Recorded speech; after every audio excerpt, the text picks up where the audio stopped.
Bienvenidos a Psicopatología del Adulto 2. Hoy hablaremos acerca de los trastornos parafílicos.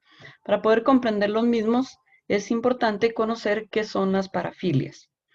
El Manual Estadístico y de Diagnóstico de Trastornos Mentales, comúnmente conocido como DSM-5, nos refiere que el término parafilia va a denotar cualquier interés sexual que sea intenso, que sea persistente y que sea distinto del interés sexual por estimulación genital o de las caricias preliminares dentro de las relaciones humanas consentidas en la pareja y que las parejas son físicamente maduras y fenotípicamente normales. O sea, va a ser ese interés sexual intenso y persistente fuera de la normalidad del interés sexual por estimulación genital o de las caricias, el cual es consensuado con la pareja. Cuando hablamos de un trastorno parafílico, el DSM-5 nos refiere que el trastorno parafílico lleva implicada una parafilia, que esta va a causar un malestar o un deterioro en el individuo, o una parafilia que va a llevar una satisfacción, la cual va a provocar un perjuicio personal o va a generar riesgo de daño a terceros, o sea, va a generar un riesgo hacia otras personas. Se puede decir que la parafilia es esa condición necesaria, pero no suficiente para tener un trastorno parafílico. Mucho ojo con esto, porque la parafilia por sí misma no va a justificar que se requiere necesariamente una intervención clínica, médica.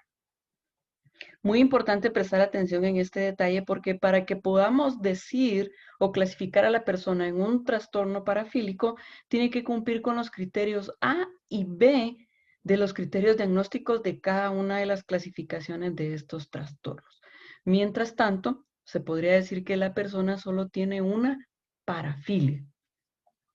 La clasificación de los trastornos parafílicos va a incluir el voyeurismo, exhibicionismo, froteurismo, masoquismo, sadismo sexual, pedofilia, fetichismo, travestismo y otro trastorno parafílico especificado y no especificado, y algunos de ellos incluyen algunas especificaciones, cual puedes consultar detalladamente en el DSM-5 para tener un acercamiento detallado acerca de los criterios diagnósticos que debe cumplir el paciente para clasificarle dentro de los trastornos parafílicos.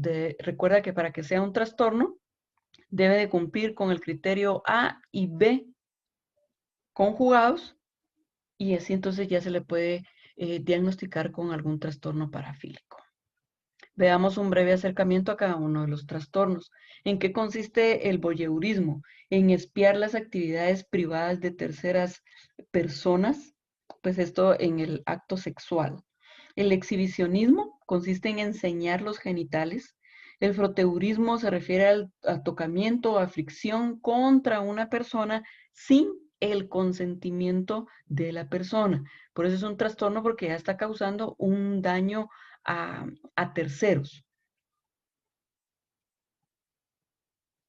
El masoquismo sexual es someterse a humillación, ataduras o sufrimientos. Recordemos que esto genera, estas parafilias lo que generan es una excitación, cierto placer sexual. Así que la persona, el someterse a una humillación, le genera esa excitación sexual. El sadismo sexual, que incluye en infligir humillación, ataduras o sufrimiento. En el masoquismo, la persona gusta o disfruta recibir humillación o ser sometido a cierto sufrimiento. Mientras que en el sadismo sexual eh, disfruta o encuentra placer en provocar humillación o hacer sufrir a otra persona. El trastorno de pedofilia es una fijación sexual en los niños. El fetichismo es el uso de objetos inanimados o un gran interés centrado en algunas partes específicas del cuerpo que es distinta a los genitales, ¿verdad? Puede ser los pies, los dedos, alguna otra parte del cuerpo.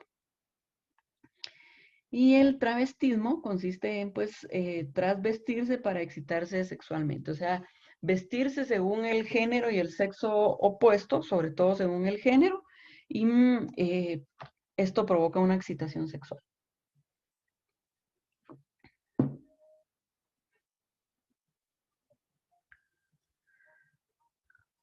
Hay dos grandes clasificaciones en los trastornos parafílicos y uno es las preferencias de actividades anómalas y la otra es preferencia de objetivos anómalas. Dentro de las actividades anómalas está el cortejo, que estas incluyen voyerismo, exhibicionismo y froteurismo, y también están los algolácnicos, que estos implican dolor y sufrimiento, así que dentro de esa clasificación tendríamos al masoquismo sexual y al sadismo sexual.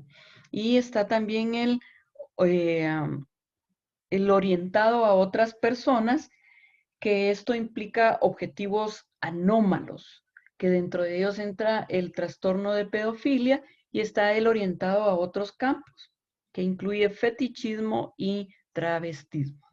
Tengamos un acercamiento a lo que es el diagnóstico diferencial en los trastornos parafílicos. Veamos que en cuanto al trastorno de voyeurismo, exhibicionismo y froteurismo, hay un común en cuanto a los diagnósticos diferencial, porque en ambos se puede presentar el trastorno de la conducta y trastorno de la personalidad antisocial, así como trastornos por consumo de sustancias. Mientras que en el masoquismo sexualizado, masoquismo, vamos a ver que puede haber como diagnóstico diferencial otras parafilias y otros trastornos mentales. En cuanto al resto de trastornos, sí hay diferencia. En el trastorno de pedofilia se puede presentar como diagnóstico diferencial el trastorno de la personalidad antisocial, el por consumo de alcohol y sustancias y también el trastorno obsesivo compulsivo. En el fetichismo podría presentarse como diagnóstico diferencial el trastorno de travestismo, el de masoquismo sexual u otros trastornos parafílicos, así como comportamiento fetichista sin trastorno de fetichismo. Recuerden que puede estar presente la parafilia y no necesariamente va a haber un trastorno parafílico. En el trastorno de travestismo puede haber como diagnóstico diferencial el trastorno de fetichismo y alguno de los que está dentro de la clasificación de diagnóstico de género. Recordemos que para catalogar o incluir en el diagnóstico estos diagnósticos diferenciales, valga la redundancia, debemos de asegurarnos, verificar que cumple con los criterios diagnósticos de cada uno de ellos. En cuanto a la etiología de los trastornos parafílicos, realmente no se conoce con precisión la epidemiología o el origen que da lugar a estos trastornos parafílicos.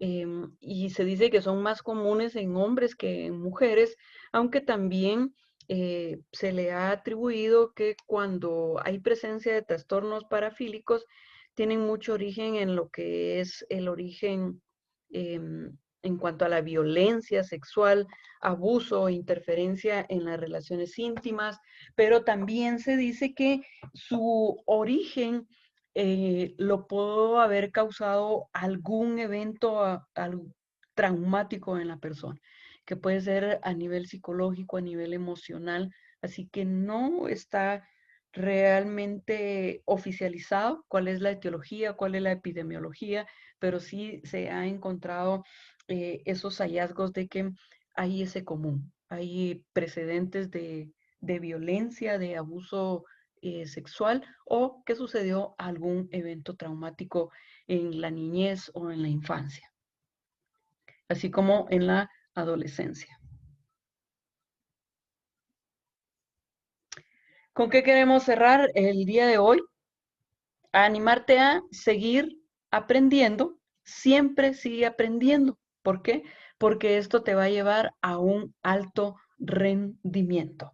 Así que si quieres ser un excelente profesional de la psicología clínica, recuerda, siempre debemos seguir aprendiendo para hacer una adecuada evaluación clínica que nos lleve a un adecuado diagnóstico que vamos a dar al paciente y que esto nos lleve como consecuencia a elaborar un oportuno y efectivo tratamiento psicoterapéutico. Así que te animo a siempre sigue aprendiendo.